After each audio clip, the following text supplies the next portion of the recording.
Netizens, may babala kay Kalingap Edo. Ano nga ba ang mga babala na ito? So, bago natin ipagpatuloy ang ating paksa for today's video, kung bago ka pa lang sa aking channel, please subscribe po, like, and pakit na rin po natin guys ang notification bell upang ma-update po tayo tuwing ako po yung nag-upload patungkol sa Team Kalingap. And please support po natin ang buong Team Kalingap, lalong-lalo na po kila Kalingap Rab at Kuya Bat.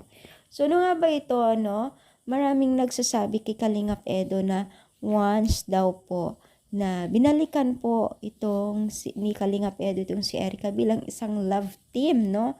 Hindi na daw sila manonood sa kanyang channel, even po sa Team Kalingap.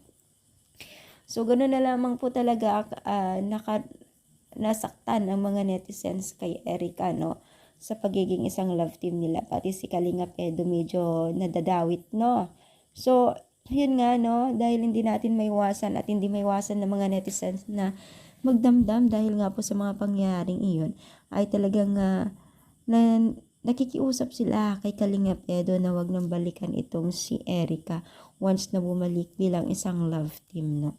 So, hindi naman siguro yun, guys. Malabo naman na siguro na babalik si Erica sa pader ng Team Kalingap. Lalo't pa man po si Erica ngayon ay bongga na baga ang bahay ni Erica ngayon. Kaya malabo po yun, guys. So, masaya na po ang Team Kalingap. Ganun na rin po si Erica. So, wag kayong mag-alala dahil alam ko 100% na wala nang balik-balikan yun. Kung meron man chance na magkausap sila, magkita, ay wala na sigurong chance na mag-love team tong dalawang to.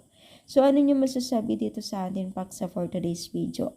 Karon po ba sang-ayon sa atin paksa or sa mga ibang netizens? Comment down. Palike po ang ating video.